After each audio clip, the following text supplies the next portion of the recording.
2000년 전에 하나님의 아들 예수께서 이 땅에 오셔서 제자들을 선택하시고 그리고 그들을 3년 가까이 훈련시키시는 모습을 우리는 성경을 통해서 잘 보고 있습니다. 그런데 그 제자들에게 주님은 한결같이 뭐라고 말씀하셨냐? 내가 갔다가 다시 오마. 갔다가 다시 오며. 제자들의 마음은 항상 불안하고 초조하지. 주님이 십자가에 못 박혀 죽으셨다가 사흘 만에 부활하시고 나서 제자들에게 오셨을 때 첫 일성이 뭐냐? 평강이 너희에게 있으라. 그래서 평강이 있으라. 그러면서 숨을 내쉬면서 성령 받으라. 이렇게 말씀하셨거든요. 왜 주님이 평강을 말씀하셨을까? 불안하고 초조한 제자들이 얼마나 힘들겠습니까? 자기 선생이 무참하게 십자가에 못 박혀 죽으시는 것을 못 깨겠잖아요. 그러니까 다른 젊은 제자는 둘은 예루살렘에서 얼마 떨어지지 않은 엠마오로 도망가는 거예요. 왜? 무서워서 견딜 수가 없거든요. 그게 부르심을 받은 혼적인 사람이란 말이에요. 만약 무섭지 않다면 그건 뭔가가 잘못된 거죠. 주님은 명령하셨잖아요. 예루살렘을 떠나지 말라. 그리고 아버지의 약속하신 것을 기다리라. 너희가 몇 날이 못되어 성령이 임하시면 예루살렘과 유다와 사마리아 땅까지 이르러 내 증인이 되리라 라고 말씀하셨는데 무서움에 견딜 수가 있나요? 여러분 생각해 보세요. 그렇게 능력을 행하시던 분이 하루아침에 무참하게 십자가에 못을 박여가지고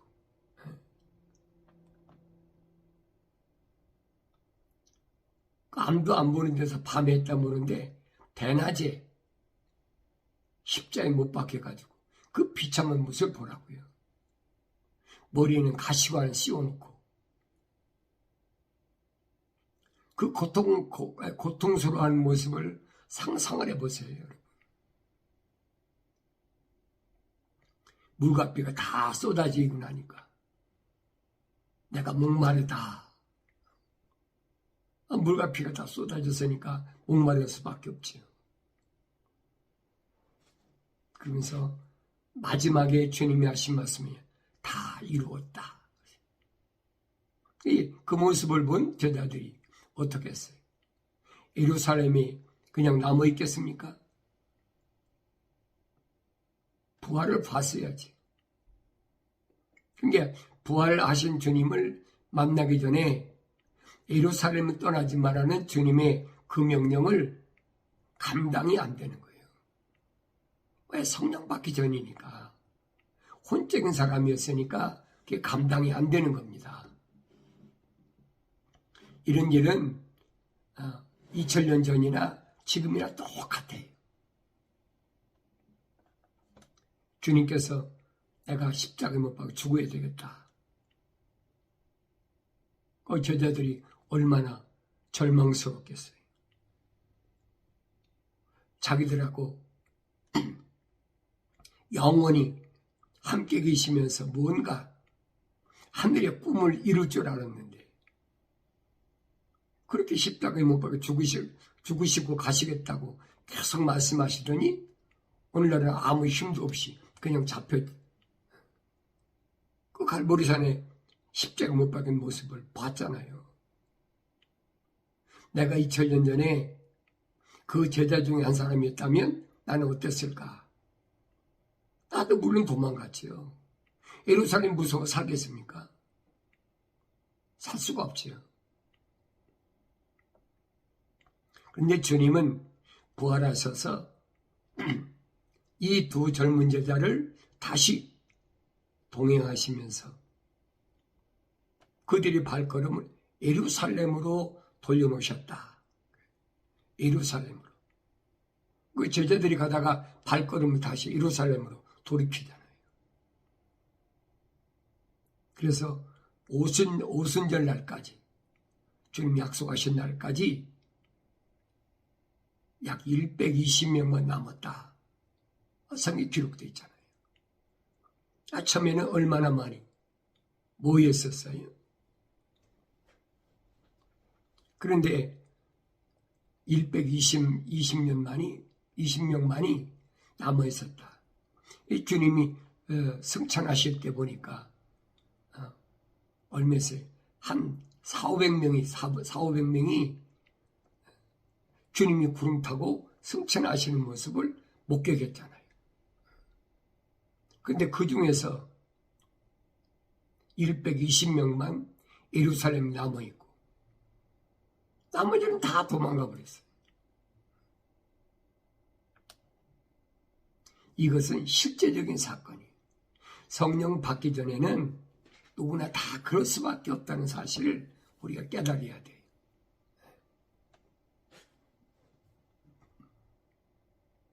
그러나 성령 받고 나서 제자들의 모습을 보세요.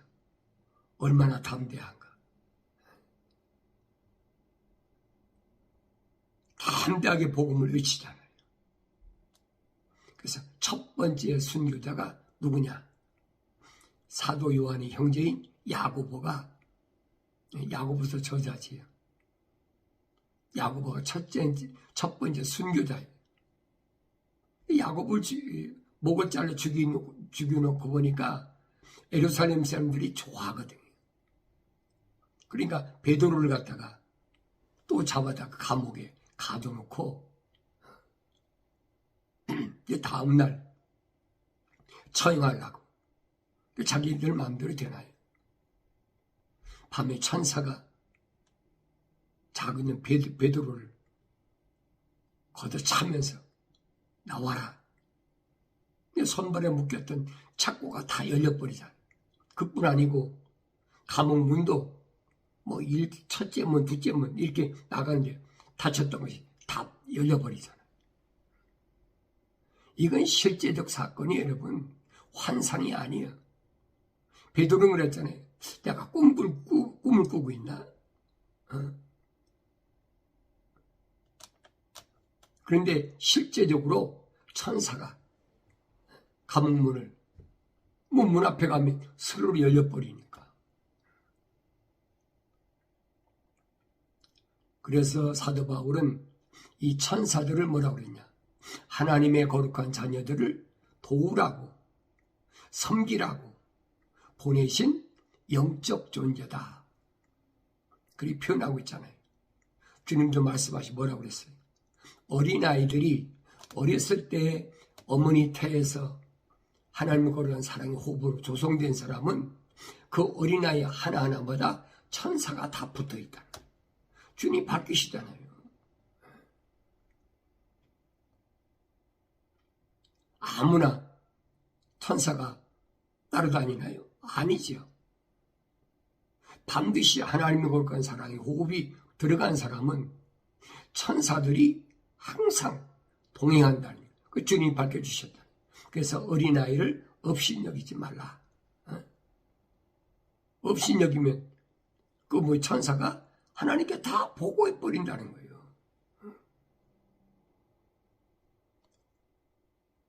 그 주님은 어린아이처럼 순수한 마음을 가지고 말씀을 받아들이라.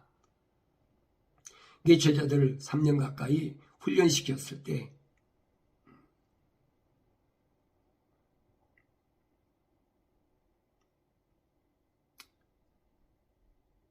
예루살렘에서 당해야 될 어려움, 괴로움, 고통 이런 걸 다 아시잖아요. 그래서 산에서 내려오셔서 성전에서 나가서 제자들이 성전의 건물들을 보여주려고 나오니 그랬어요.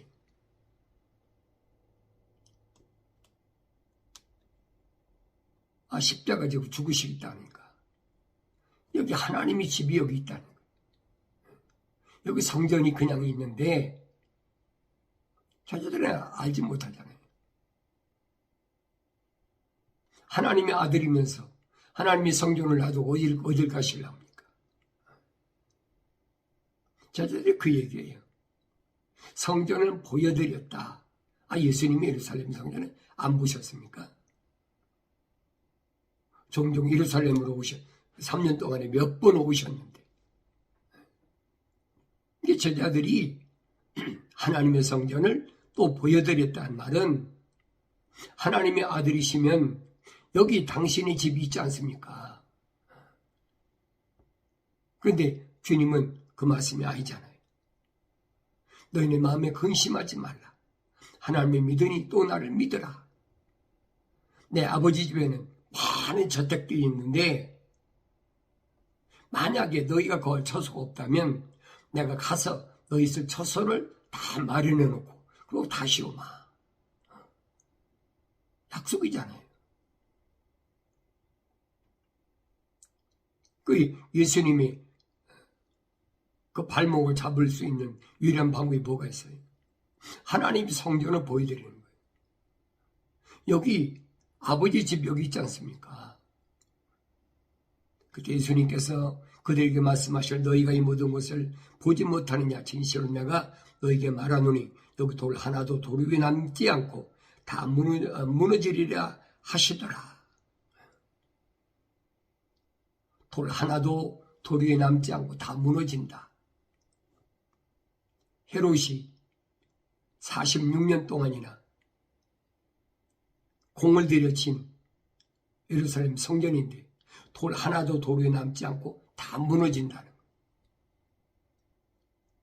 이 주님의 첫 번째 예언입니다. 주께서 올리브산에 앉아 있었을 때 제자들이 조용히 나와 말씀드리길 언제 이런 일이 일어나겠습니까? 묻잖아요. 언제 이런 일이 일어나겠습니까? 주께서 오실 표적과 세상의 끝의 표적이 어떠한 것인지 우리에게 말씀해 주소. 말씀해 달라. 표적을 보면 알라고 주님 말씀하셨으니까 그 표적이 무슨 표적인지 그걸 말씀해 달라고 제자들이 선생님께 나와서 지금 간청하는 거예요.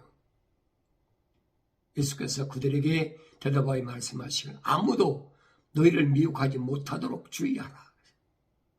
아무도 너희를 미혹하지 못하도록 주의하라. 미혹하는 게 뭐예요? 홀리는 거잖아요. 유혹하는 거. 마치 간교한 뱀이 하와를 미혹하듯이 그 미혹하는 걸 조심하라는 거예요. 내가 그리스도라 많은 사람이 내 이름으로 와서 내가 그리스도라고 말하여 많은 사람을 미혹하리라. 자, 이거 그리스도라는 거지. 왜 주님 가시고 나면 통폈잖아요. 그러니까 자기가 그리스도라고 틀림없이 거짓 것들이 와서 하나님 이름 팔고 예수 이름 팔고 내가 그리스도라. 오늘날도 있잖아요. 한국에 자기가 성령이라는 것도 있으니까. 2000년 전에 이 일이 끝난 것이 아니 현재 진행형이란 말이에요.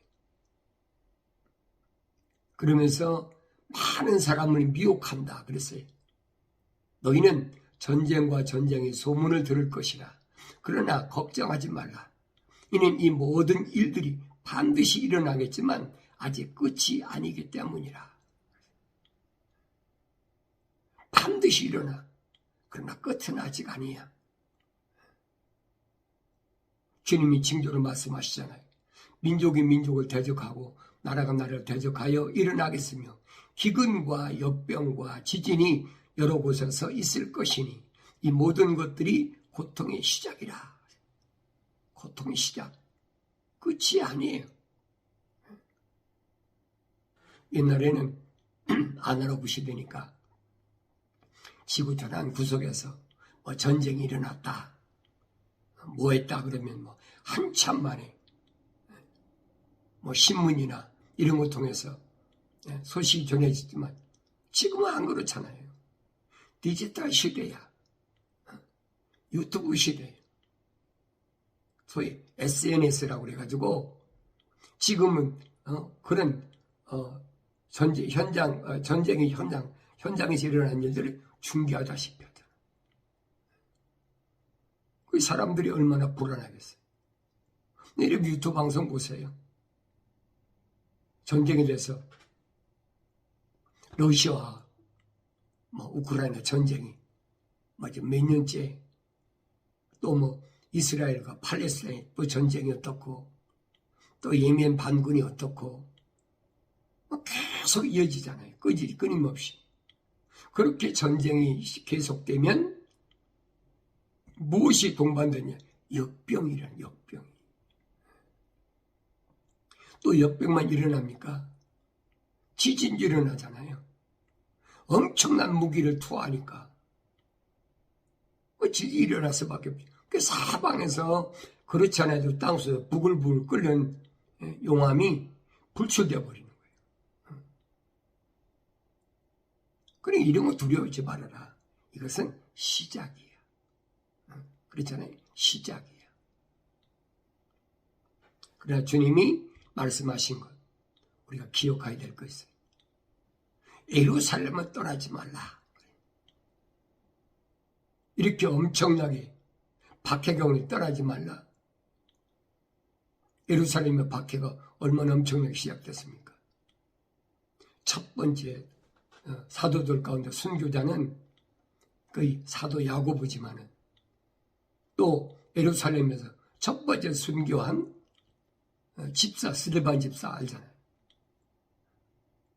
그러니까 이런 것들을 통해서 두려워할 수밖에 없고 예루살렘을 떠날 수밖에 없어.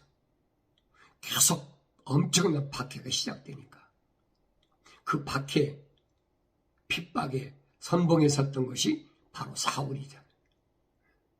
집집마다 찾아다니면서 부르심 받은 교회들을, 거룩한 백성들을 감옥에 갖다 가두고 가진 핍박질을 다하고,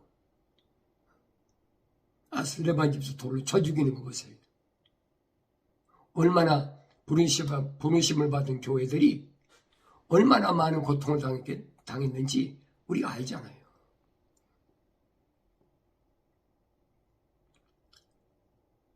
그런데 분명한 것은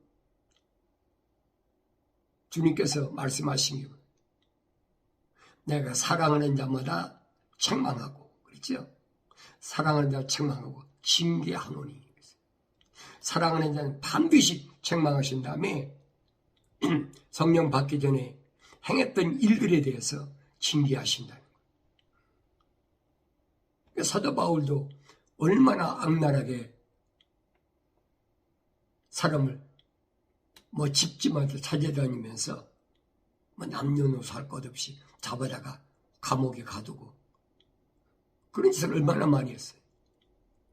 그러니까 몰랐을 때 행했던 이런 일에 대한 징계는 반드시 받아야 된다. 그게 뭐냐? 바울이 설명하잖아요. 내가 40의 한해 감한매를 5번 맞았다. 왜 그랬어요? 40의 하나 뺀 매를 태창으로 맞았다. 5번이나 맞고, 또 몽둥이로 3번이나 맞고, 스데반 집사를 돌로 쳐서 죽인 것처럼 돌로 맞아가지고 한 번 상 밖으로 죽은 것처럼 내치기도 하고, 감옥엔 수도 없이 들어갔다는 거예요. 그 왜 그랬겠어요? 하나님의 사역을 감당하는 하나님의 종인데, 사도인데 왜 그랬겠어요? 만삭되지 못한 자와 같은 나다. 바울이 말했잖아요. 옛날 혼적인 사람이었을 때, 성령 받기 전에 혼적인 사람이었을 때 내가 저질렀던 악행, 모르고 저질렀더라도 반드시 그 대가는, 징계는 받아야 된다는 거예요. 오늘 나와 여러분 앞에 사도 바울이 이 말씀을 통해서 정확히 말씀해주고 있잖아요. 그런데 오늘날은 어떻게 해요? 조금만 어려움 당하면 그거 왜 그래? 기도 안 해서 그래. 기도해봐. 금식기도 하고 특별 새벽기도 하고 특별 헌금하고 얼마나 특별 소리를 많이 칩니까? 그러면 다 알려야 돼. 그게 성경이 아니에요. 그러니까 그런 것들은 다 기독교 신앙이 아니란 얘기예요. 성경은 아니잖아요. 성경 어디에 여러분 예수 믿으면 부자 된다는 게 어디 있어요? 하나님의 아들이 직접 오셔가지고 부자 청년한테 말씀하시는 거 기억 안 납니까? 그런데도 성경을 읽었어도 책망받지 못하고 또 책망을 받았어도 돌이키지 못하니까 회개하지 않으니까 생각과 마음과 삶의 가치관이 아직도 하늘 아래에 있어. 하늘 위에 있었는데 하늘 아래에 있어. 돌이키지 않으니까 성령 못 받는 거예요. 근데 교묘하게 거짓말로 우리가 믿었을 때 성령 다 받았어. 미혹하는 거거든요. 안심시키는 척하고 우리 믿음으로 구원받았으니 걱정하지 마라. 자기가 믿음으로 구원받았다고 구원이 완성됐습니까? 그건 거짓말이죠. 그래서 우리가 하나님의 창조의 거룩한 계획을 올바로 알기 위해서 항상 창세기 1장, 2장, 3장을 잘 상고해보고 하나님께서 이 말씀을 통해서 나에게 뭘 말씀하시는지를 내가 깨달아야 된다. 너희는 죄의 책을 찾아서 자세히 읽어보라. 여기는 하나도 빠진 것이나 부족한 것이 없고 자기 짝이 없는 것이 없으리니 이는 하나님이 입이 명하셨고 하나님 영이 모으셨습니다.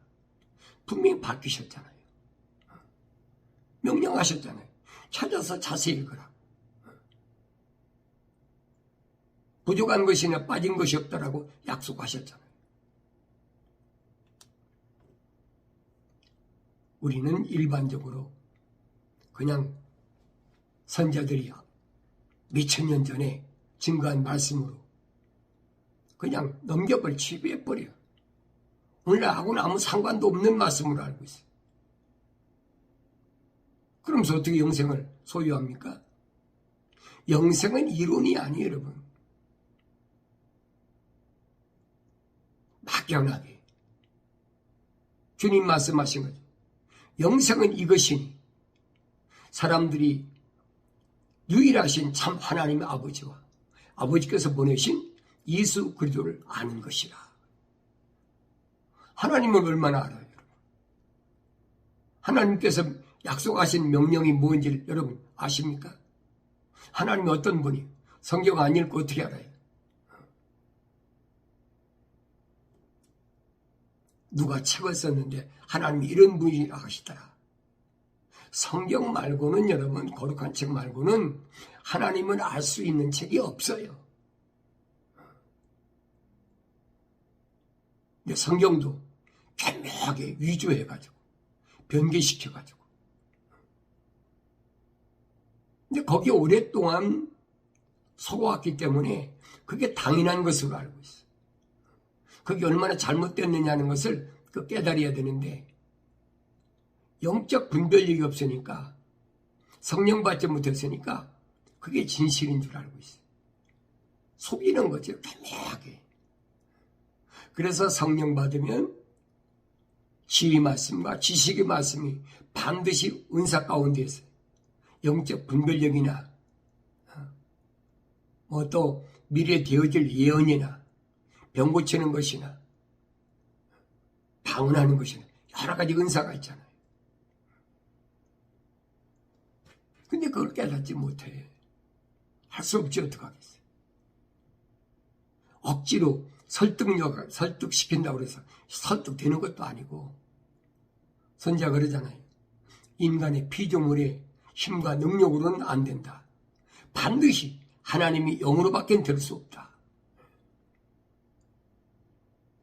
분명히 하나님의 선제들 통해서 결론을 내려놓으셨는데도 그런데 믿지 못해. 제자들이 돌 하나도 돌 위에 남지 않겠다. 언제 그렇게 되겠습니까? 주님 말씀하신 징조를 봐라. 그러면 예루살렘이 언제 멸망했습니까? AD 70년에 멸망했죠. AD 70년에. 70년에 로마 디도 장군이 병사 이끌고 와가지고 예루살렘을 함락시켜버리고 완전히 함락될 때까지 3년 동안이에요. 3년 동안. 그러니까 가지나 지금 유대교에서 핍박받던 초대교회 성도들이 뿔뿔이 다 흩어져 버렸으니까 예루살렘에 누가나 의인 10사람만 있어도 하나님께 약속하셨잖아요. 누구에게? 아브라함에게. 조카 롯 때문에 걱정하고 있으니까 걱정하지 말아라. 의인 10사람만 있어도 내가 멸망시키지 않겠다. 이 유대인들이 예수님께 표적을 보여달라고 그러니까 요나의 표적밖에 보여줄 게 없어요. 요나의 표적. 요나의 표적이 뭐예요, 여러분? 말씀하면서 요나의 표적이 뭔가? 북이스라엘이 그러죠. 아수르의 멸망당하기 직전에 니느웨에 가서 외치라고 해야 돼. 빨리 회개하지 않으면 앞으로 40일 후에 니느웨가 불바다가 됩니다. 그 요나의 표적밖에 보여줄 게 없다는 거예요. 그게 무슨 말이에요? 요나가 나가서 외치니까 이방인 아수르 수도인 니느웨가 성경이 그랬어요. 12만 명이나 있다. 그들이 회개할 기회를 주시는 거죠. 회개하니까 니느웨가 망하지 않잖아요. 이미 아브라함 때 약속하신 거예요. 근데 예루살렘은 어때요? 남유다 예루살렘은 어떻습니까? 그렇게 부르심을 받은 교회들을 핍박을 하니까 뿔뿔이 다 흩어져 버리고 예루살렘에는 소위 말하면 껍데기만 남았어. 제사장이라는 서기관들, 바리새인들, 율법사, 교법사, 성령하고 상관없는 사람들만 남아있어. 의로운 사람이 없잖아요. 의인 10명이 없으니까 AD 70년에 박살나버린 거예요. 예루살렘이. 보여야 되지요. 그러면 주님께서 이렇게 약속하신 이 사건이 이루어짐을 보았으면 주님이 두 번째 약속하신 그 약속을 내가 기억하고 있어야 되지. 무화과 나무의 피육을 배우라 말씀하시잖아요. 가지가 연하여지고 잎사귀를 내면 여름이 가까운 줄 아노니 그랬죠. 이 세대가 지나가기 전에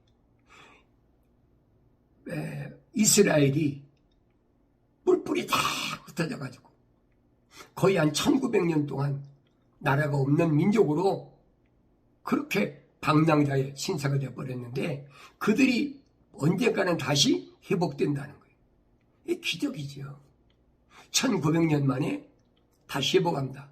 그러니까 1948년 5월 14일 날 독립해버리잖아요. 그러면 무화과 나무가 가지가 연해지고 잎사귀를 냈잖아요. 그 무화과가 열리는 거죠.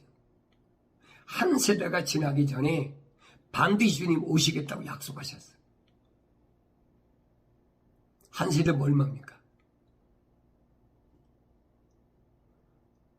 1948년도에 이스라엘의 독립을 선포했으니까 한 세대면 100년이에요. 그러면 2048년 안에 주님 분명히 오시겠다고 약속하셨잖아요. 그날과 그 시는 몰라요. 주님 말씀하시잖아요. 하늘의 천사도 모르고 아들도 모르고 오직 아버지만 아시느니라. 그러니까 이런 비유를 통해서 깨달으라는 거예요. 첫 번째 주님이 예언한 말씀이 성취된 것을 내가 분명히 역사적으로 목격을 했다면, 두 번째 마지막 주님이 오시기 직전에 일어날 그 사건 예언 말씀을 내가 믿어야 되죠. 그래서 지금 보라고요. 전쟁이 민족이 민족을, 국가가 국가 계속 전쟁이 계속돼. 그래 끝은 아직 아니야. 이 시작이 고통의 시작이다.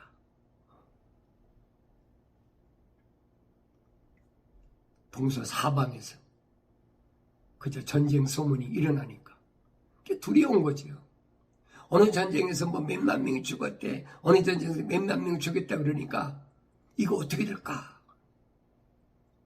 무슨 상관이 있어요? 전쟁이 일어나서 내가 죽는다 하더라도 할렐루야가 가야지. 이건 흑인이 흑으로 돌아가는 거니까 그게 두려워할 문제가 아니라고 그러잖아요. 성령 받지 못했기 때문에 두려워요. 그래서 성경은 하나님 말씀을 통해서 두려워 말라, 두려워 말라 계속 말씀하시는 거예요. 우리가 경건의 훈련 통해서 하나님께서 나에게 주신 말씀 뭡니까?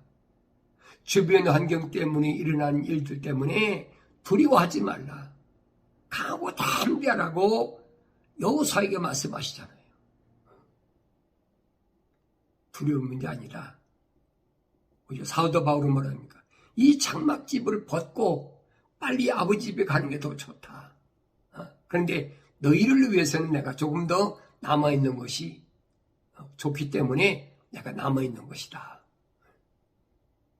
이는 하나님 말씀을 통해서 주변 환경 때문에 두려워하지 마시고 마침내 승리함으로 우리 주님 약속하신 그 약속의 말씀들이 성취되는, 이루어지는 복된 생애가 이루어지길 바랍니다.